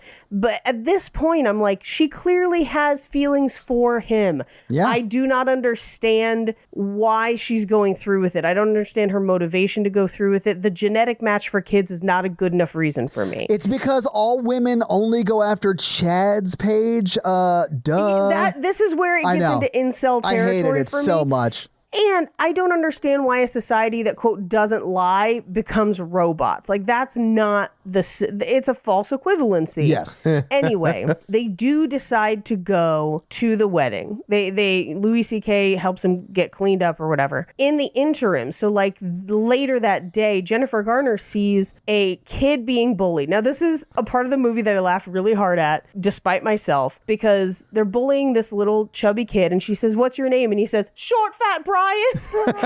That was hilarious. But she says to him, like, you're so much more than that. You're Brian with a great smile. And it's her finally seeing it in somebody else. Yeah. Not just Ricky Gervais's character. And Ricky Gervais is not even like fat. No, he's not like fat. And honestly, like they would be half her kids too. So like they would probably just be like normal kids. Like I don't know. It's wild to me that this was like a plot point. Hey, sometimes two pretty people have ugly kids. Sometimes it cancels itself out.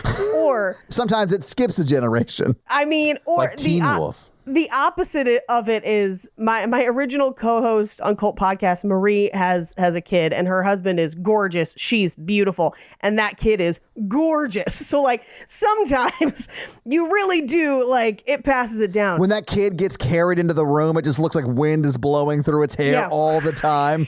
But then sometimes like there's weird looking celebrity kids. And also sometimes people who look weird as kids grow into really like good looking adults.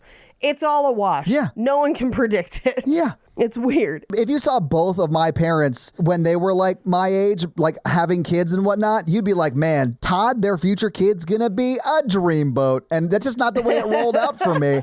But like, I get it. Honestly, Logan was the most attractive of all of us. And you know, it's just, you know what happened to him. No, what? No, I'm so sorry. That was really mean. Anyway, so the wedding starts. I did kind of chuckle at Rob Lowe turning around and mouthing loser to him in the audience. It's just so petty. It's like a level of petty I was here for. Well, and it's John Hodgman doing the service, which at the time he was still just like the Apple guy. Yeah, I think he was a correspondent on the Daily Show on the Daily Show at that point. But yeah, he hadn't done a whole lot. I do love that this church, which has to have been built in the last 6 months because they didn't have religion until 6 months ago. But like the stained glass is him holding the pizza boxes.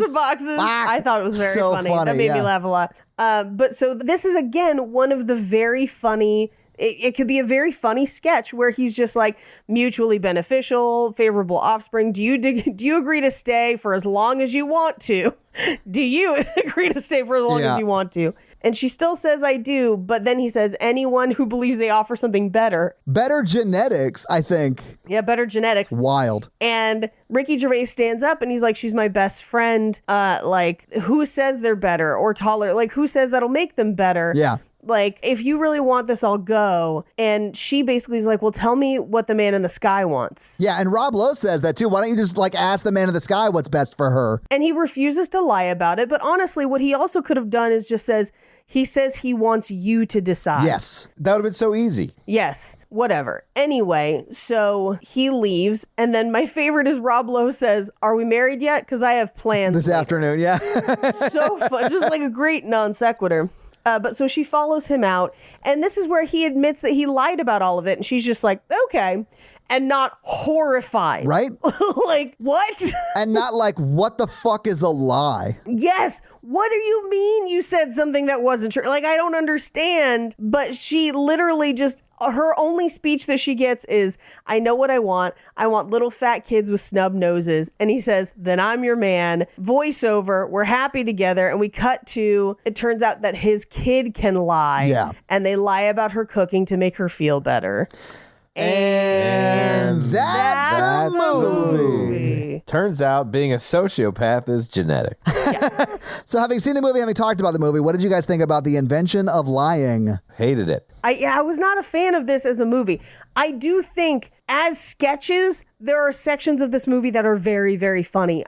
I don't like it as a movie. As a movie, it does not hold up for me. Yeah. It's a slog to get through. Yeah. The messaging is weird. Yeah. Talking about it made me realize I dislike it more than I thought I did. I just feel like I'm watching Ricky Gervais jerk himself off for 2 hours. It's like not enjoyable. This is Ricky Gervais's first directing debut. This is the first time he directed a movie that he had written. He'd written other things, obviously. Yeah.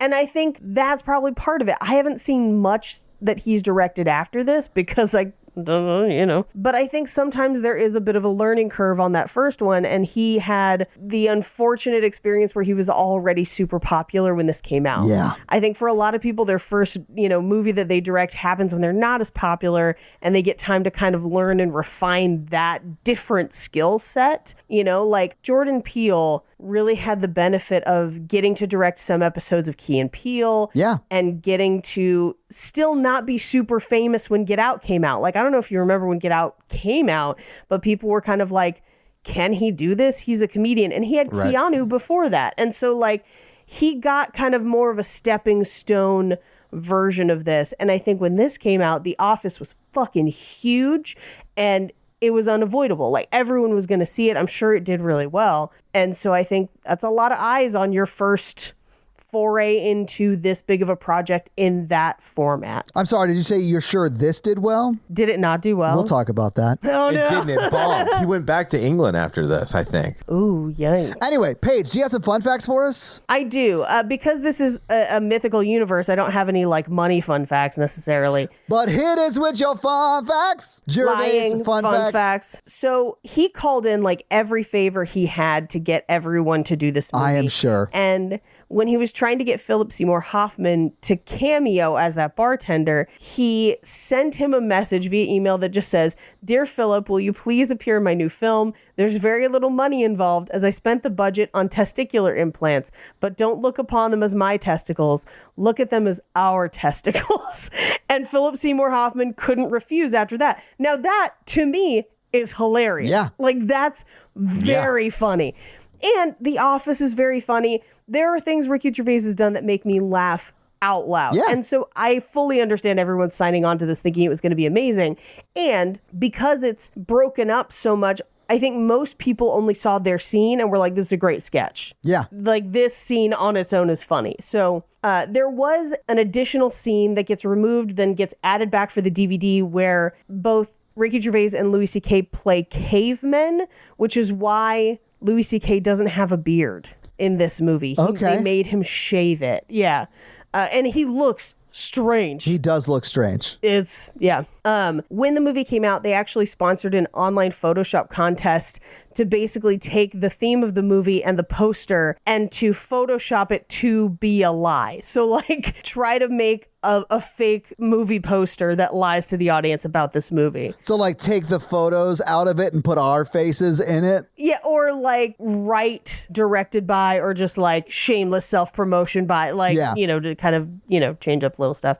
Now, I hope you're ready for this. I'm not gonna be. If you remember, there's a very specific list from 2007 to 2009. Oh my God, is this a blacklist script? This is a blacklist script. Oh my God, during the writer's strike too, right? Yeah, 2007 to 2009. God, okay, all right. Now, it was originally titled This Side of the Truth and was much more focused on the religion narrative as opposed to the romantic one. Okay. Now, Ricky Gervais's name in the movie is Mark Bellison, but on his office door it says M. Bellison. They think it's a play on a French word, embellissant, which means to embellish. Yes, exactly. Yeah. When this was released in France, it was released under its original title, but when it went to DVD, it was changed to Mythoman, which was a play on words. The French word mythoman, which means pathological liar. Oh, okay. So, that's a good name too. Yeah. Yeah, essentially. Yeah. Now, I think it's because they worked together on this, but Ricky Gervais would go on to play a recurring character on Louis. That's unfortunate for him and his career. Yep. It is. And 5 years earlier, he met Jennifer Garner on the set of Alias, and that's part of how he got her to participate in the project. Okay. Mm-hmm. Now, Ricky Gervais also frequently works with Stephen Merchant. Yeah. They work together a lot, so that's how he ends up in this movie as well. And those are your fun facts. Well, thank you for those fun facts, Paige. Let's talk some box office. So what do you think the production budget was for The Invention of Lying in 2009? Here's the thing. I think a lot of people did this as a favor. So I think that even though there's a ton of famous people in it, I don't think they all got paid. Or at least they didn't get paid their price tag. I'm going to say this cost 20 mil. Okay. I'm going to say 40 million. Okay. It actually cost $18.5 million. So a little bit less. I think, Paige, you're onto something with he called in favors and people did it for like scale as a favor, right? Yeah, absolutely. If you adjust for inflation, that's like $24.7 million. So not a huge difference. But again, in 2009, it was $18.5 million. It came out October 2nd, 2009 and was 5th in the theaters that weekend. It was beat by Zombieland, Cloudy with a Chance of Meatballs, Great movie. Yeah, Toy Story 3D double feature, Surrogates, and of course, The Invention of Lying was number 5. Other notable movies that weekend was Inglourious Bastards, was 13. Pandorum, which we've done on Horror Virgin, was 12th, and Jennifer's Body was 15th that weekend.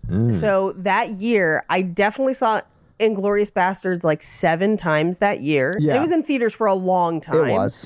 But I also saw Jennifer's Body in theaters when it came out, like opening weekend. Nice. So, yeah. Well, cool. Mm-hmm. So what do you think The Invention of Lying made in its first weekend out? See, I think it probably made about 10 at least. All right. I'm going to say less. I'm going to say 3.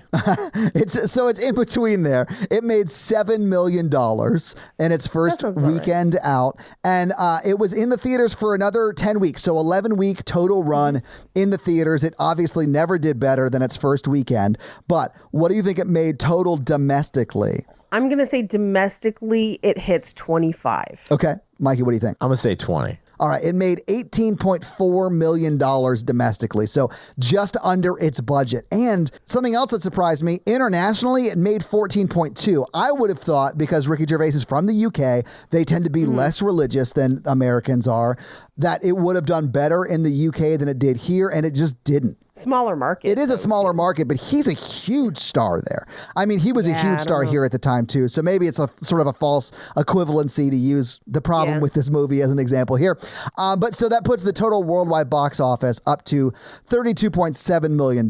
So this movie doesn't even quite break even. I mean, if you factor in marketing, I'm assuming it didn't. It does make an additional almost $7 million in the home market performance. So if they made any profit, it was probably from that home market performance. Yeah. But no, it did not do well. Do you guys think they're still together? God, I hope not. I don't think so. I think so, because he can manipulate her.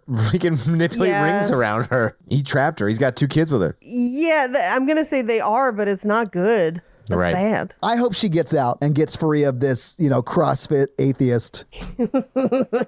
It's funny because it's CrossFit. You're welcome. So this week I made you guys watch The Invention of Lying, and again, I'm so sorry for that.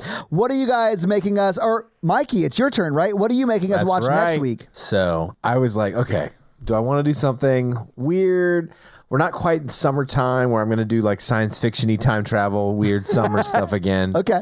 I think what I'm going to pick is a book I read and a movie I watched that I liked it's called The Mountain Between Us. Okay. Starring Idris Elba and Kate Winslet. Yes. Oh, and Dermot Mulroney's in it. Yes. And I read the book. I saw the movie. Big fan of this romance story.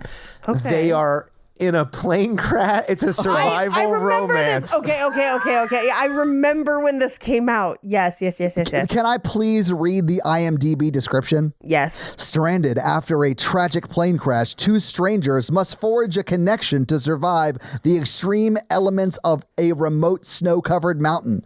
When they realize help is not coming, they embark on a perilous journey across the wilderness. Honestly, I'm excited, Mikey. This is also, by the way, not listed as any sort of romance. It is listed as an adventure thriller, but knowing the story, I'll allow it. I'm going to tell you, they fuck on that mountain. I know they do. I'm here to tell you, if I was stuck on a mountain with Idris Elba, it would not take that much convincing. I found it an interesting romance. I would consider, yes, it's just as much as a romance as Romancing the Stone. Or Angus, or probably The Invention of Lying, which is classified as a romantic more comedy. of a romance than any of those films. Yeah, sure. Yeah. That's fair. I'm in love with the premise. Let's do this. I'm down. Let's do it. This is a 6 days, 7 nights level of bonkers. Oh, yes. Okay, so your homework for next week is to get stranded on a mountain with Idris Elba, and you try not to have sex with him while I'm drunk, and watch The Mountain Between Us. I'm going to give you a little spoilers. The mountain is not the mountain. You know what I'm saying? Is it his dick? It is. Spoiler alert. So, Mikey, do you have a review for us to read? Oh, shit. No, I forgot. All right. Well, while you're trying not to picture Idris Elba's dick, let me tell you how you can have your review run on the podcast. And that is to leave us a 5-star text review. And we'll have Mikey or perhaps special guest Idris Elba one day read it for you. So, Mikey, whose review are you going to read this week? Mr. Nicky 426. All right. Well, what does Mr. Nicky 426 have to say? A best rom-com podcast. Oh, wow. Thank you so much for that high praise. I started listening to the episodes backwards. Oh, okay. I mean, that's probably the best way to do it, honestly. But then decided to jump around the ones I've seen first, which I prefer that. I watch the ones. I would listen to the ones with the movies I've seen. I then found the horror version, and I'm currently binging all episodes of both shows while at work. Oh, awesome. Wow. The conversations keep me entertained while the wonderful play-by-play of each scene is told. Mikey, Paige, and Todd tell the story so well, it's like watching the movie with your best friends. Aww. Honestly, it's better and easier than watching the movies. Oh, wow. Okay. My personal favorite part is a toss between the theme songs, which is Paige's sister's doing. Thank you, Aaron, for those. Well, Aaron and her dad. So thank you, Aaron and Dad, for those. Yeah. And the fun facts. I would love an action movie podcast. Oh, God. If Mikey, Paige, and Todd ever decide to go full-time podcasting. That's not like something we could just decide to do. Like, we have to have, like... health insurance. Yeah, and, like, enough money to, like, not be homeless to do it. Yeah. We're trying, guys. We're doing our best. Thank you for everything you already do, and I will keep listening. 5 stars. Well, Mr. Nicky 426... thank you so much for that amazing 5-star review.